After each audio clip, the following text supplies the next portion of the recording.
Every day on American highways, something impossible rolls past you.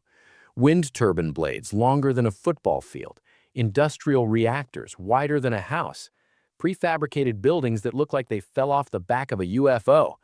These aren't things you can just strap onto a regular semi-truck and send down I-95. They're too big, too awkward, too physically massive to navigate normal roads. So specialized heavy-haul trailers carry them.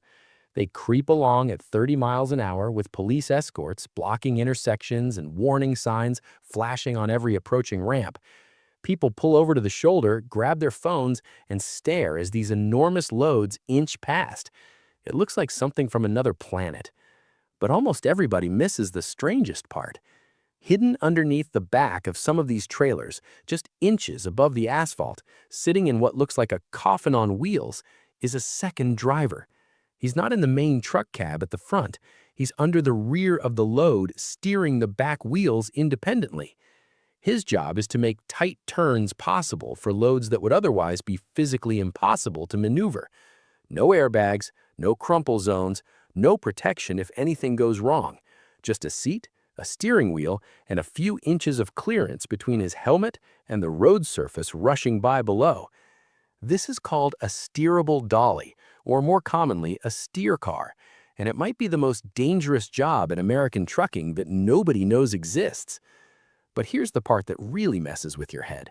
This wasn't invented last week as some extreme solution to modern engineering challenges. Steer cars evolved from over a century of trailer innovation that started with a Scottish immigrant trying to solve a completely different problem. So who were the engineers who made this possible? How did their inventions lead to drivers sitting under trailers? And why, with all our drones and cameras and artificial intelligence, do we still put human beings in these death traps instead of automating the whole thing? To understand the steer car, we need to go back to 1898, when a man named Alexander Winton changed American transportation forever. Alexander Winton was born in Scotland in 1860. He immigrated to the United States as a young man and ended up in Cleveland, Ohio, where he became one of the early pioneers of the American automobile industry. He was building cars by hand, selling them to wealthy customers who could afford this newfangled contraption called the horseless carriage. But Winton had a problem. A good problem, but a problem nonetheless. He was building cars faster than he could deliver them. Driving each vehicle individually to customers across the country was time-consuming, wore out the brand-new engines, and added unnecessary mileage to cars that were supposed to be delivered fresh off the line. He needed a way to transport multiple vehicles at once, efficiently and economically. In 1898, Winton did something nobody had done before. He invented the first semi-trailer, a wheeled platform that could be towed behind a vehicle. He sold his first manufactured semi-truck in 1899. This was revolutionary.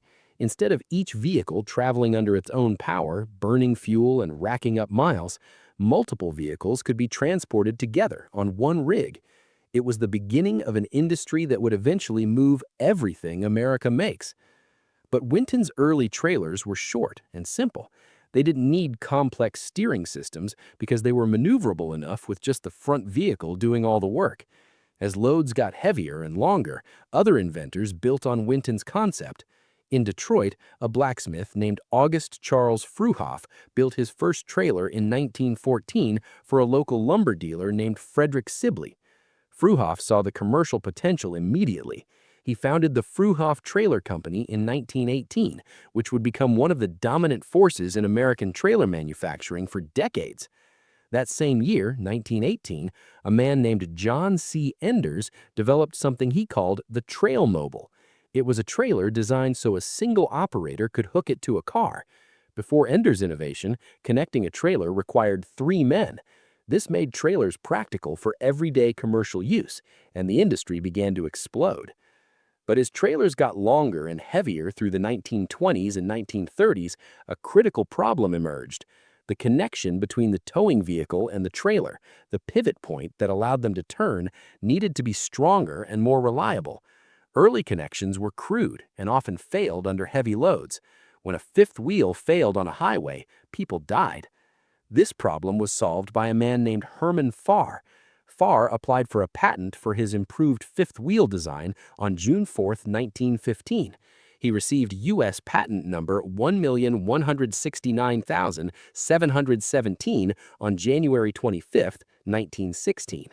Farr's fifth wheel was a horizontal plate mechanism that allowed smooth pivoting between the truck and trailer while supporting enormous weight. It was simple, strong, and reliable.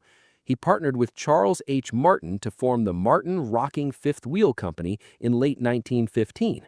The Fruehauf Company, seeing the value of this innovation, had their own engineers work on a competing design led by E.F. Hartwick. Fruehauf's engineering team created and patented their own fifth wheel by late 1919. This competition drove rapid improvements in trailer technology. Through the 1920s and 1930s, innovators like George Cassens took vehicle hauling to new levels. Cassens developed a 4-car auto trailer pulled by a 2-ton Dodge, demonstrating that trailers could carry multiple large items simultaneously. The Cassens family name is still on thousands of car haulers today. But as trailers grew longer, stretching to 40, 60, and eventually over 100 feet for industrial equipment, a fundamental physics problem became impossible to ignore. The longer the trailer, the wider the turn radius. A 100-foot trailer simply couldn't navigate city streets or factory yards. The rear wheels would track far outside the path of the front wheels, cutting across curbs, slamming into light poles, and making tight turns completely impossible. The breakthrough came when engineers realized that if the rear wheels could steer independently, but in the opposite direction of the front wheels, the trailer could essentially pivot around its center. The front wheels turn left, the rear wheels turn right, and the whole load rotates in place or navigates a much tighter turn. The first steerable rear axles in the late 1800s and early 1900s were operated manually. A worker would walk alongside the wagon, turning a hand crank or pulling levers that mechanically steered the rear wheels. This was brutally dangerous. Workers were crushed regularly when they slipped on wet pavement, when wagons turned unexpectedly, or when loads shifted. It was a meat grinder of a job, and the turnover rate was horrific. By the early 1900s, as motorized trucks replaced horse-drawn wagons, the system evolved. Instead of a worker walking alongside, a driver would ride on the rear of the trailer, operating the steering mechanism from a small platform. This was marginally safer, but drivers were still exposed to the elements with minimal protection. The modern enclosed steer car emerged in the 1950s and 1960s as American industry demanded even larger loads. The rocket stage required moving rocket stages. The energy boom required moving massive transformers and generators, wind turbine components, aerospace equipment, industrial machinery, all required trailers that stretched to lengths nobody had imagined just decades before. At these lengths, rear wheel steering became essential, not optional. Engineers developed the enclosed steer car, a small, low-profile cabin built into the rear of the trailer. The driver sits in this cabin literally inches above the road surface with a steering wheel and sometimes brake controls. They communicate with the front driver via radio, coordinating their steering inputs to navigate turns so tight you wouldn't believe it unless you saw it. The steer car driver's job is brutally difficult. They can't see much. Their visibility is limited to what's directly ahead of their position under the trailer, which isn't much. They're relying on radio communication with the front driver and sometimes with spotters on the ground. They have to steer opposite to what seems intuitive. When the front is turning left, they need to turn right. And they're doing all this while traveling backwards with their face just inches from asphalt, moving at whatever speed the convoy is traveling. If anything goes wrong, if the trailer tips, if there's a collision, if the load shifts, the steer car driver has almost no chance of survival. They're in the worst possible position. No protection, no escape route, no way to influence what the main truck does. They're just there, trusting that everyone else does their job perfectly. Modern steer car designs have improved safety somewhat. The cabins are stronger now, with roll cages and reinforced structures. Some have emergency escape hatches. Communications are better, with video cameras showing the steer car driver what's happening at the front and sides of the load. Some systems have hydraulic or electronic steering assists that reduce the physical effort required. But the fundamental danger remains. You're still under a massive load, inches from the ground, traveling through traffic with minimal protection. The job attracts a specific type of person, someone comfortable with extreme risk, someone with exceptional spatial awareness and coordination skills, someone who can stay calm when a half-million-pound load is flexing and shifting above their head. These aren't people you find easily. They're a rare breed, and they get paid accordingly. Here's where the story gets really interesting. With all our modern technology, remote controls, cameras, automated steering systems, GPS guidance, artificial intelligence, why do we still use human beings in steer cars? Why hasn't this job been automated out of existence? The answer is that it's harder than it looks. Steering the rear of a heavy haul trailer requires constant adjustment based on road conditions, terrain, traffic, and the behavior of the load itself.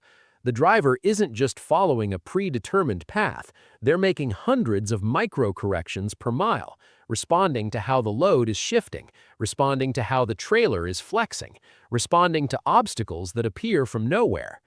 Attempts have been made to automate steer car functions. Some modern systems use electronic steering controlled by the front driver via joystick or computer. Some use GPS and automated guidance to steer the rear wheels based on the planned route. Some use cameras and sensors to detect obstacles and adjust automatically. But these systems struggle with unpredictable situations, uneven road surfaces that change the trailer's behavior, unexpected obstacles that appear in the path, load shifts that require immediate human judgment. The automated systems are getting better every year, but they're not there yet. For now, most heavy haul companies still rely on human steer car drivers for the most challenging loads. The human driver can react to situations that automated systems would struggle with. They can communicate with the front driver about what they're seeing and feeling. They can make judgment calls about whether a turn is safe based on experience that no computer has. But this is changing fast. As sensor technology improves, as artificial intelligence becomes better at handling complex dynamic situations, automated steer car systems are becoming more reliable. Some companies have already phased out human steer car drivers entirely for certain types of loads, relying on electronic steering systems with multiple cameras and sensors. The economic pressure to automate is enormous. Steer car drivers command high wages because of the danger and skill involved. We're talking six figures for the best ones. They require extensive training, years of experience, and a psychological profile that most people simply don't have. The liability of putting human beings in such dangerous positions is significant. One accident, one wrongful death lawsuit, and a company can lose millions. Insurance costs alone make automation attractive. If you can replace a human driver with a computer, you eliminate the risk of that driver getting killed. You eliminate the lawsuits. You eliminate the premium hikes. The industry is split right now. Some companies are all in on automation, using the latest technology for every load. Others maintain teams of highly skilled steer car drivers for their most challenging jobs. And some use a hybrid approach, automated steering for routine situations, with human drivers available for the difficult scenarios that come up when you least expect them. What's certain is that the steer car in its current form, with a human driver sitting inches above the asphalt, is disappearing. Within a decade or two, it will likely be a historical curiosity, something old-timers talk about when describing how dangerous the job used to be. A story you tell new hires to make them grateful for the cushy office jobs they have now. The technology that made steer cars necessary started with Alexander Winton's 1898 semi-trailer invention in Cleveland, Ohio. It advanced through August Charles Fruehauf's 1914 commercial trailers in Detroit. It was enabled by Herman Farr's fifth wheel patent in 1916 and refined by engineers like E.F. Hartwick at Fruehauf. It evolved through John C. Ender's 1918 trail mobile innovations and George Casson's car hauling breakthroughs in the 1930s. Each of these inventors solved a specific problem. Together, their solutions created an industry that eventually required human beings to sit under massive loads in positions no reasonable safety standard would allow today. They didn't intend for people to end up in steer cars. They just wanted to move bigger stuff more efficiently. The steer car was a consequence, not a goal. So, the next time you're driving down an American highway and you see a massive load coming towards you with police lights flashing and warning signs everywhere, take a closer look at the rear of the trailer. Way back there, low to the ground, barely visible, there might be a small cabin with a person inside. That person is doing one of the most dangerous jobs in transportation, a job that exists because a Scottish immigrant in Ohio wanted to deliver cars more efficiently, a job that has evolved through over a century of American innovation, a job that is finally, slowly being engineered out of existence. And when it's gone, when every steer car is driven by computers and cameras and artificial intelligence, we'll tell stories about the men and women who used to sit under those loads, the ones who trusted their lives to steel and skill and the hope that nothing went wrong, the ones who made the impossible moves possible, inch by inch, mile by mile, with nothing between them and the road but a few inches of air and a whole lot of nerve.